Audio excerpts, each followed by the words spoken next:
All right, we have a final drive going in this transmission. Teaching Cooper how to do that stuff now. With supervision, he was able to pull this entire transmission by himself. It's getting a few other things. Oil change. Getting it ready for basically their last ride. And then their riding season's pretty much ended. So he's doing a bunch of maintenance to get it ready for the next riding season.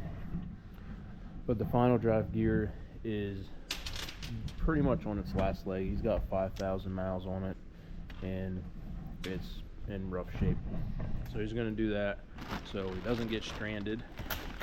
Which here is the new 48 tooth final drive gear. So we're going to get that broke apart. We're going to get that replaced, put back in the side by side. We have a cage over here that is getting welded, and then it's for this buggy back here. We also made a modification to this. The bracket was kind of made to go over here, and it stuck out by the door, and I didn't like that. So we put it on here, and it faced this way, and we always had to use it crooked. I'm sure you've probably seen in the videos, if you've seen the videos of us using this, probably wondering why we've been using it with it crooked, but we cut and modified the arm so it comes straight out. Long overdue. It's I don't know, 6 months since we've had it like that. So may seem little, but that's huge for us. We got a couple other parts. Those doors are ready to go in this buggy. Trying to think if there's any other updates that I can give you guys. I think that's about the last update other than this cage. We got the CF Moto. We have a CF Moto over there, but that's going to be a whole separate video that we're working on. So stay tuned for that one. Got it? So what we're going to do is we're actually going to shift this into park. That way this locks into this gear, and then when that locks into that gear, then we can take this nut off. Makes it a lot easier to take that nut off when this is locked, because it just spins. There's nothing that holds it. So we'll shift this into park, get this locking gear in here, take this nut off. It's a 30 millimeter, same as the axle nuts. And then T30 ornate, take that off. This will stay on, and we'll get that. I'm sure you guys, if you've been following along, or if you haven't, we've done a ton of final drives on here. I'm not going to show you again and again, but if you're interested in knowing how, we got plenty of videos on it. But we'll bring you back for another update here in a minute. There it is, simple as that. Pull one out, put one in, that's it, good to go. Final drive. Actually, pull that out. We'll clean out what's underneath there. We'll clean all that old oil out, wipe it off real good, and then clean this off, seal it, put it back together. We'll be good. We got another one on the lift. This is actually the next day from the last clip that you saw. This one is getting a gear reduction, but we were draining the oil or the transmission fluid, and it's not supposed to look like that.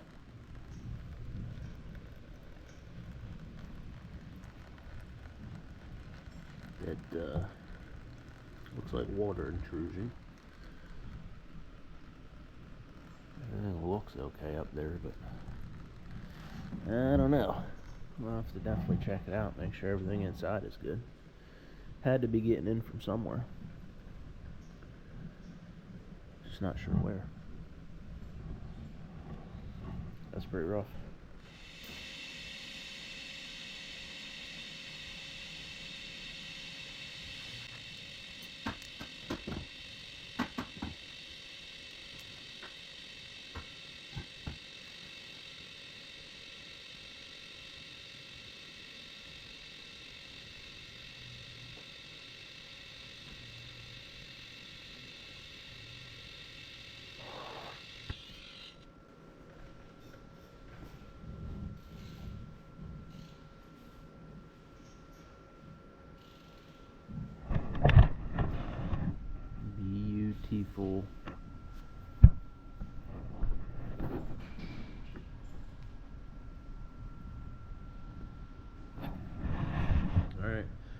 gear down.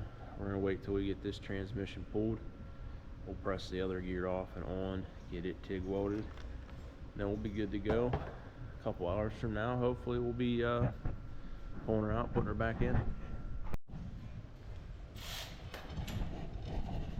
We've been spraying and beating and spraying and beating, even with our big dog axle puller, one that has never let us down. Not going so hot. This axle pulled apart there and there.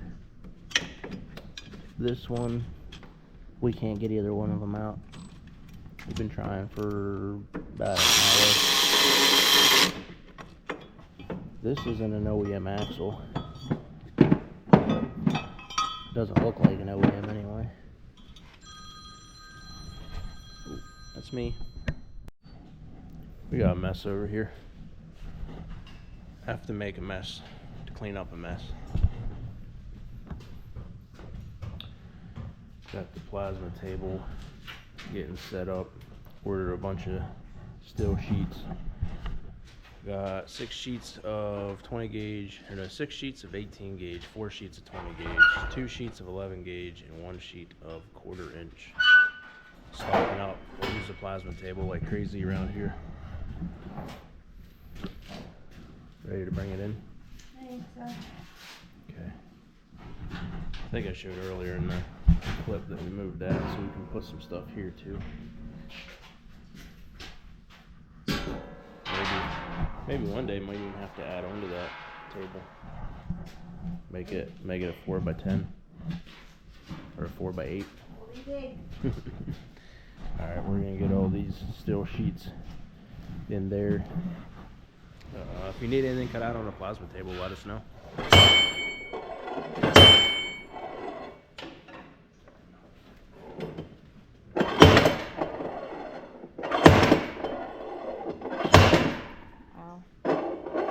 Both you pull.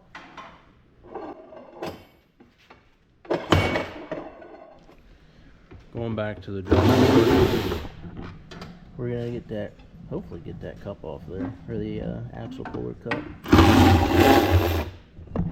Bolts are all bent and everything, but I think we don't really have many options left. So what I think we're gonna have to do is we can maybe drill through this cup over here and then either thread it or put a punch in and try to get the other side out, or we can set it up in the milling machine and kind of bore down through. But we have to get this axle shaft out of here. So we tried pulling on this one and this one. Neither one of them will come out. Never been defeated before. We've been close, never fully defeated. So we're going back to the drawing board. We're gonna figure something out. Cup has seen better days. What we'll have to do, Coop, is drill a hole in between each of those holes. New drill, new tap. Good as new.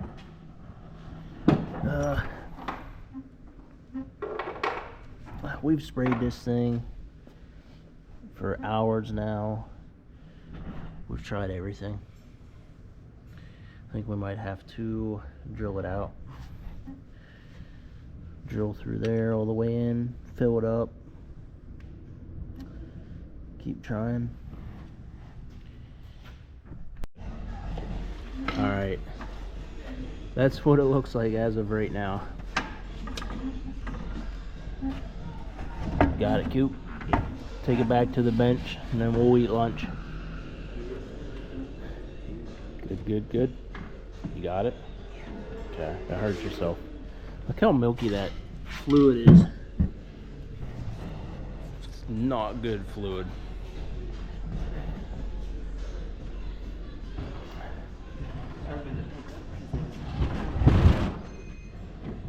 So I guess what we'll probably end up doing is setting it up on the mill.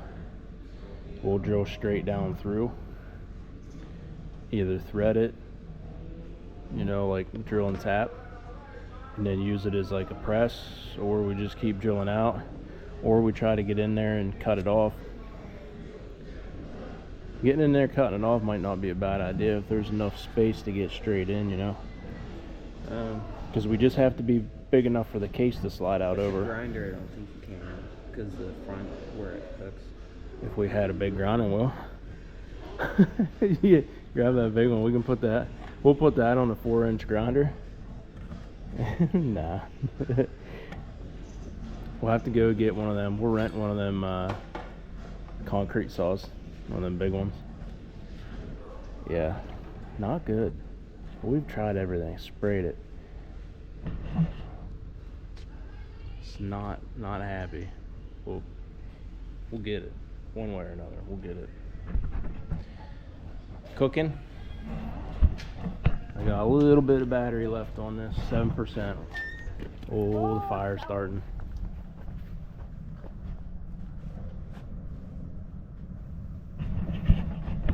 Definitely check out LMB Off-Road to get yourself one of these smudge pots.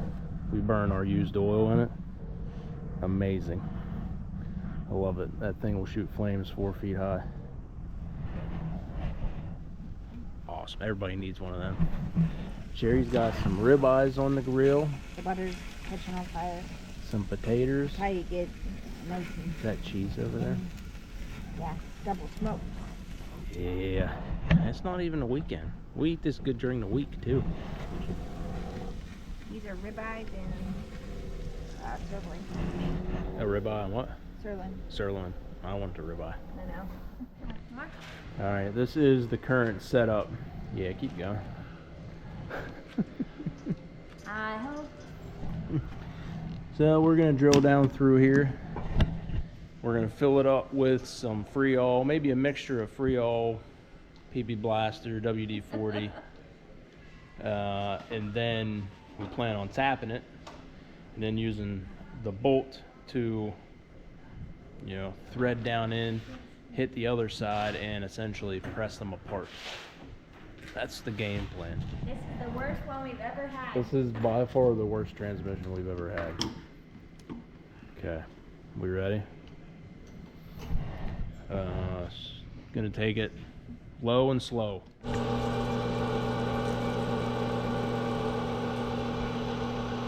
That's how a good drill bit drills.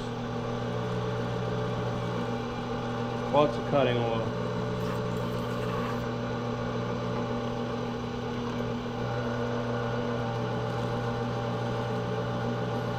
We have big shavings coming off there too.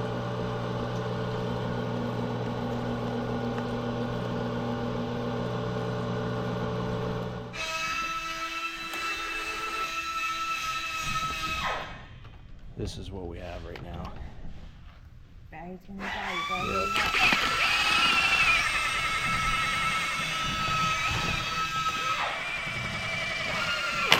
Hey, let me take the glasses. Safety first.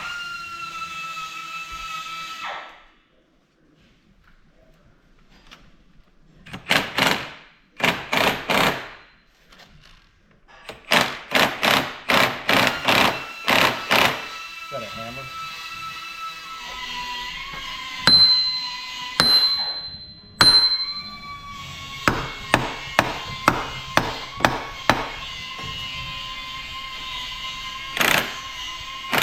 There it goes. It went out.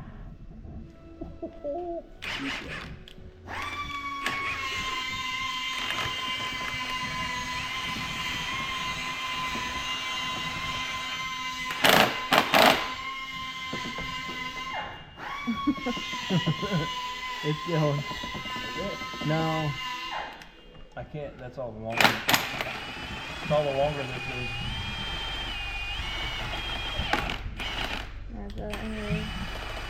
That's all yours. I must have messed up the threads because this doesn't really come out.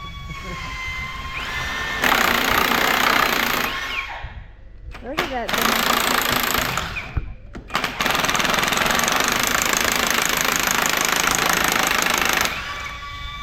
And that is why, that's why it's important to grease your axles. It's the smell of victory. Well, it's half victory. That's It's all free. I'll take half so far. That's more than what it's been for the last 6 hours.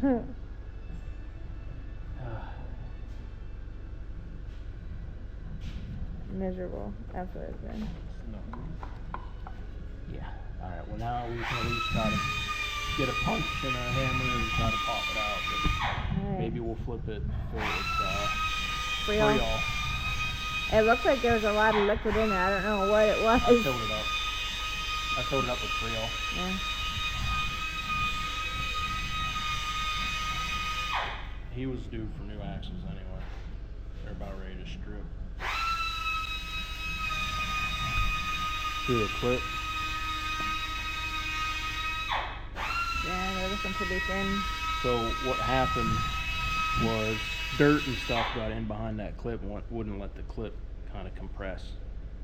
So what Rust. it looks like to me, rust, dirt, debris. All right, we're halfway there.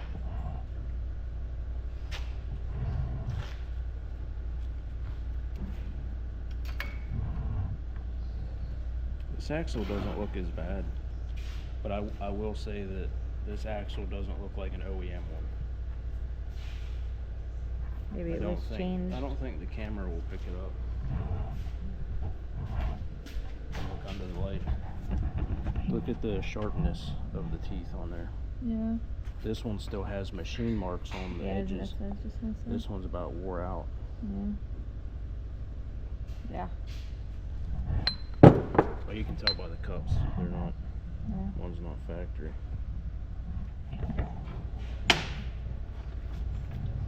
Might as well show them my Tigs. Tigger. I'm a Tigger from way back. Way back, like a couple months. I learned quick. Alright, we'll be back. Alright, this is the next day from the last clip that you saw. Transmission is back in. Everything's finished up. We got Tim here helping out. Everything is good to go. We just got to get a axle. He went with the Rhino axles, and we were one short, so we got one coming. Once we throw that in, we'll be good. Yeah, he just wanted one-wheel drive. Once that axle comes in, we'll get the cage on this, because this is a full cage build. Alright, big upgrade time. Tim is now getting rid of the shock therapy spring.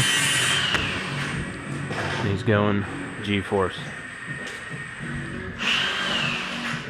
We're gonna go G-force 250, 300, 250, and 250.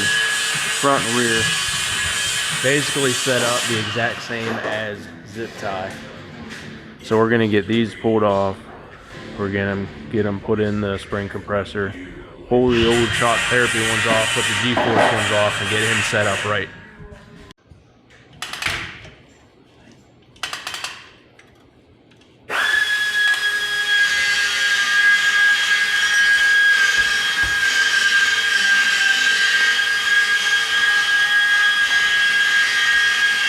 Can't believe we ever did it any other way. We found the sweet spot on the 64-inch Foxtrots, on ours, mine, Sherry's, Tim's, a couple other ones we set up, is that we measure from here, the bottom of this base, down to the top of this, it's 4 inches, and this is set at 8 inches. And on the back, it is 7 inches and 11 inches. So that's a good starting point if you want about 16 inches of ground clearance with shock therapy spring, or with G-force springs.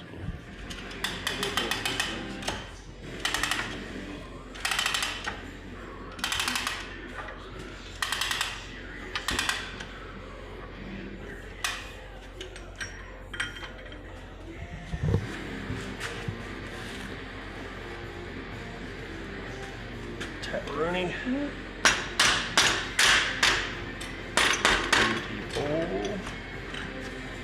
Alright. 2 down, Can't wait. 2 to go. 2 front ones done. Working on the rear ones now. I just wanted to get a side-by-side look here. Shock therapy on the right, obviously, G-force on the left. Looks like the lower spring is the same height, but the top spring is a little bit different.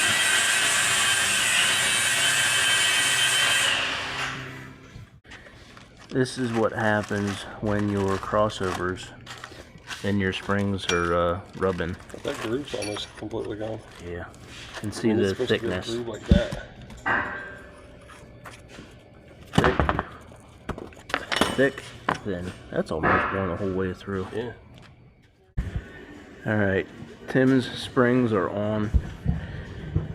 They ended up just under 15 inches of ground clearance, so well, they are, I'm not. Sherry and Tim are setting it up. The front is a 1/2 to 1 ratio, the rear is like a 1 to 1 ratio, so that means if you move the front 1/2 inch, it'll move the ground clearance 1 inch. The back is 1 inch for 1 inch. So we're setting that up to get them between 15 and 16 inches of ground clearance. But aside from that, everything is finished up and done. Springs are on. How's it going?